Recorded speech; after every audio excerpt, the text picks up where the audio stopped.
அதிகாலையில நமக்கு சகாயம் பண்ணுகிற இயேசுவின் இனிதான நாமத்தில் உங்களை வாழ்த்துகிறேன். நம்முடைய ஆவிக்குரிய சிந்தனைக்காக சங்கீதம் 46:5 நான் வாசிக்கிறேன். தேவன் அதன் நடுவில் இருக்கிறார், அது அசையாது.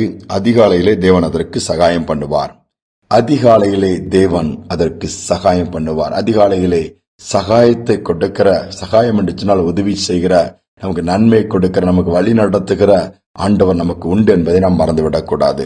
எப்பமா காலையிலே அவர் நமக்கு உதவி செய்ய ஆயத்தமா இருக்கிறாரு. காலையிலே நமக்கு கிருபைகளை கொடுக்க ஆயத்தமா இருக்கிறார். காலையிலே நமக்கு எல்லா விதத்திலும் நன்மையினால் நிரப்பி வழி நடத்த ஆயத்தமா இருக்கிறார். ஆனா நாம காலையிலே அதிகாலையில் அதை பெற்றுக்கொள்ள ஆயத்தமா இருக்கிறோமா? இதுதான் நமக்கு முன்பாக வைக்கப்படுகிற கேள்வி. இயேசு அதிகாலை அதிக இருட்டோடு எழுந்து வனாந்தரமான பகுதிக்கு போய் ஜெபித்தார்னு வேதம் சொல்லுகிறது. மகதலேனா மரியாதை குறித்து பார்க்கும் பொழுது அதிகாலை இருட்டோடு இயேசுவை கல்லறை இன்றைக்கு தேடி போறா. ஆனாலும் இயேசுவை பார்த்தாலே வேதம் என்ன சொல்லுகிறது?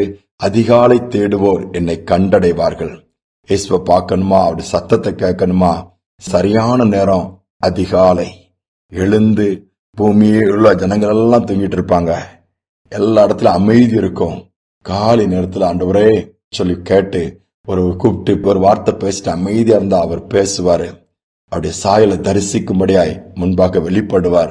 காரியங்கள் வெளிப்படும். இதைதான் ஆண்டவர் இந்த கிருபைகள் இப்படிப்பட்ட ஆசீர்வாதங்களை வைத்திருக்கிறார். எந்த இடத்துல உங்களுக்கு உதவி வேண்டும், ஒருவேளை காலையில் எழுந்தவுடன் துக்கத்தோடு இன்னைக்கு இந்த வேலையை எப்படி செய்து முடிக்க போறோம், இன்னைக்கு பலவீனமா இருக்குது, இன்னைக்கு இவ்வளவு வேலை இருக்குது, இவ்வளவு காரியங்கள் இருக்குது, இவ்வளவு இடம் பிரயாணப்படணுமே, இவ்வளவு அலைச்சல் இருக்குத, பயப்படுறீங்களா? காலையில் எழுந்து ஆண்டவர் சமூகத்துல போயிட்டீங்கன்னா ரீசார்ஜ் ஆயிருவீங்க.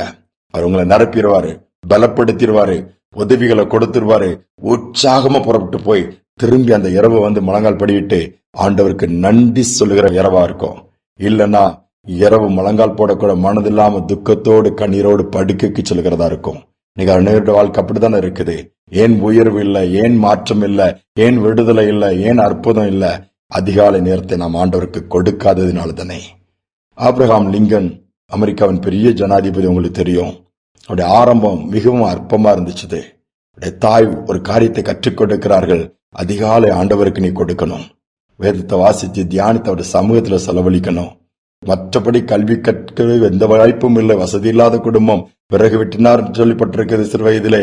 அதோடு மட்டுமல்ல, செருப்புகளை தைக்கிற அந்த பணியும் செய்தால் நிறைய காரியங்களை பற்றி வரலாற்றிலே படிக்கலாம். ஆனா அதிகாலை நேரத்தை ஆண்டவர் கொடுத்தாரு. என் ஜனாதிபதியா மாறின பிறகு கூட ஒரு நாள் முக்கியமான ராணுவ தளபதிகள் அந்த மாதிரி ஆளுங்களை காலையில் 5 மணிக்கு நான் உங்களை மீட் பண்ணணும், சில ஆலோசனை பண்ணணும்னு சொல்லும்போது எல்லாரும் வந்துட்டாங்க. அவர் அறைக்குள்ள லைட் எடுத்து 5 மணிக்கு ரெடியா இருக்கிறாங்க மீட் பண்றதுக்கு ஜனாதிபதிய. ஆனா உள்ள பேசுகிற சத்தம் கேக்குது.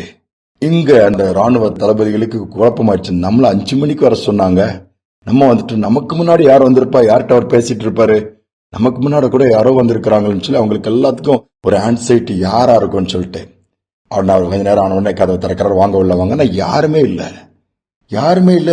ஒரு ஆள் கூட பேசுறது சத்தம் கேட்டுச்சுன்னு கேட்கும்போது இவன் கேட்டாங்க, என்ன காலையில யார்கிட்ட பேசுன மாதிரி? வருஷம் நேரம் சிரிச்சுட்டே, காலையில நான் பேசுகிற ஒரு நபர் உண்டு, எல்லா நாளும் ஃபர்ஸ்ட் அவர்கிட்ட தான் பேசிட்டு தான் மற்றவங்ககிட்ட பேசுவேன். அதுதான் என்னோடு கூட என்னை நடத்தி என்னை உயர்த்தி இருக்கிற ஆண்டவராகிய இயேசு. அவரோடு பேசிட்டு தான் மற்ற ஜனங்களோட குடும்பத்தாரோட ஃபர்ஸ்ட் டாக் அவரோட தான், ஃபர்ஸ்ட் பார்வை அவர் சமூகம் தான், ஃபர்ஸ்ட் போய் நிக்கிறதா அவர் முன்பாகத்தான் சொன்னாராம்.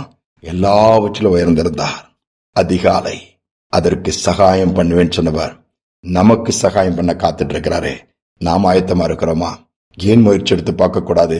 இதுவரை தோல்வி, மாற்றம் இல்ல, விடுதலை இல்ல, அற்புதம் இல்ல, சுகம் இல்ல, நிறைய பெரிய லிஸ்ட் வச்சிருக்கிறீங்களா? காலையில் ஆண்டவர் சமூகத்துக்கு கொண்டு போங்க. சகாயம் நிச்சயமாக கிடைக்கும், விடுதலை நிச்சயமாக கிடைக்கும், நன்மை நிச்சயமாக உண்டாகும்.